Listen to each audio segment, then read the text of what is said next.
भाऊ नमस्कार. नमस्कार. जुन्नर नगर परिषदेची निवडणूक आहे. खूप दिवसाच्या ब्रेक नंतर आता निवडणूक होते. कार्यकर्त्यांचा उत्साह मोठ्या प्रमाणात आहे. आपण कुठल्या पक्षाचे कार्यकर्ते? आम्ही कुठल्या पक्षाचे कार्यकर्ते नाही, आम्ही इथं मतदार म्हणून इथं अच्छा, मतदार म्हणून आले. हो. इथं चहा प्यायला आले का उमेदवार कसा फॉर्म भरतात, त्यांची कशी तारांबळ उडते हे पाहायला आले? आम्ही चहा पण प्यायला आलोय आणि उमेदवार कसे फॉर्म भरतात, कोण उमेदवार फॉर्म भरतात, हे कुठून कुठे आहे हे पण कुठल्या प्रभागामध्ये राहता? आम्ही प्रभाग क्रमांक 2 मध्ये राहतो. प्रभाग क्रमांक 2. 2 प्रभाग मधले काय काय समस्या शिल्लक आहे? 2 प्रभागामध्ये सध्या रस्त्याची थोड्या समस्या आहे, परत नाल्याच्या समस्या आहेत, थोड्या आता सध्या स्ट्रीट लाईटच्या समस्या थोड्या दूर झालेल्या आहेत, पण रस्ते आणि नाले यांच्या समस्या आहेत अजून. तुमच्या प्रभागामधून शिवसेनेकडून भाजपकडून कोण इच्छुक आहे? आता सध्या आमच्या प्रभागामध्ये सर्व पक्षांमध्ये संभ्रमाचं वातावरण आहे, त्यामुळे अजून जोपर्यंत शिवसेना भाजप युती झाली माहिती आहे? नाही, अजून त्याबद्दल आम्हाला काही माहिती 100% युती झालेली आहे. हो. आता जुन्नर नगर परिषदेवर ऐकूया, अजून त्याबद्दल मी जबाबदारीने बोलतो. शिवसेना भाजप यांची युती झालेली आहे. मधुकर काजळे यांच्या पत्नीला उमेदवारी नगराध्यक्ष पदाची दिलेली आहे. ही माझी माहिती कन्फर्म आहे. काय नगरपालिकेवर नगर परिषदेवर राष्ट्रवादी काँग्रेसचा झेंडा फडकेल का शिवसेना भाजपचाच फडकेल? सध्या ही 17 तारखेनंतर दोन्ही उमेदवार जेव्हा फायनल होते, सर्व उमेदवार, त्यानंतरच ही गोष्ट आम्ही सांगू. काय अंदाज कोण जनतेचे प्रश्न मार्गी लावू शकतं? शिवसेना भाजप की राष्ट्रवादी काँग्रेस? पक्ष म्हणून नाही, सध्या माणूस म्हणून इथं कोणता चेहरा हे महत्वाचं आहे. पक्षाला महत्व नाही. आता पक्षाला काय महत्व राहील? पक्षाचा विषय आहे, पक्षाला महत्व आहे, पण आता सध्या कोणता माणूस हा सध्या कोणत्या पक्षाशी एक राहिलेला आहे का? पदासाठी कोणी कोणी फॉर्म भरले काही कारणावर? त्याबद्दल काय माहिती नाही. काहीच माहिती नाही, काही नाही. मधुकर काजळे यांच्या पत्नी हे सुद्धा फॉर्म भरतात, कानावर नाही.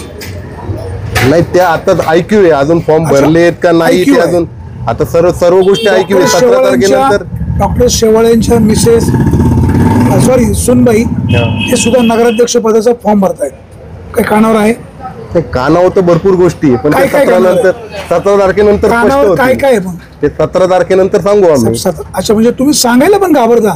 नाही, घाबरायचं काय त्याच्यामध्ये? स्पष्ट झाल्याशिवाय काय सांगणार आहे? काय गोष्टी नाव बाबा कोण कोण इच्छुक आहे? नाही, ते 17 तारखेला भाषण बांधलंय. गुडघ्याला तर बाशिंग काय सगळेच बांधतात, असं थोडी. सगळेच बांधतात. सगळेच बांधतात. सगळ्यांना मला वाटतं मी नगराध्यक्ष व्हावा. फॉर्म भरायचा ना मग? नाही वाटत, आता नाही भरला. भरला ना पुढच्या पंचवार्षिकला? 100%. 100%. प्रभाग तेव्हा आजचे प्रभाग आणि तेव्हाचा प्रभाग वेगळा आहे. आता मला सांगा, या वेळेला मतदार यादीमध्ये खूप घोळ झाला. म्हणजे मतदार यादीमध्ये इकडचे मतदार तिकडचे इकडं, असं खरंच झालेत ना. भरपूर मतदार या प्रभागातून दुसऱ्या प्रभागात झालेत. काही प्रभाग म्हणजे काय, जुन्नर शहरातले कोणता पण व्यक्ती कोणत्या प्रभागात गेलेला आहे यावर्षी, असं या गोष्टी झालेल्या आहेत. काय हे प्रशासनाची चूक का कुठल्या राजकीय नेत्यांनी करून घेतलंय? आता सध्या तरी प्रशासनाची चूक म्हणता येईल. कोणाला एका व्यक्तीवर असं कोणाचं सांगता येणार नाही. प्रशासनाने या गोष्टी व्यवस्थित हाताळल्या पाहिजे होत्या.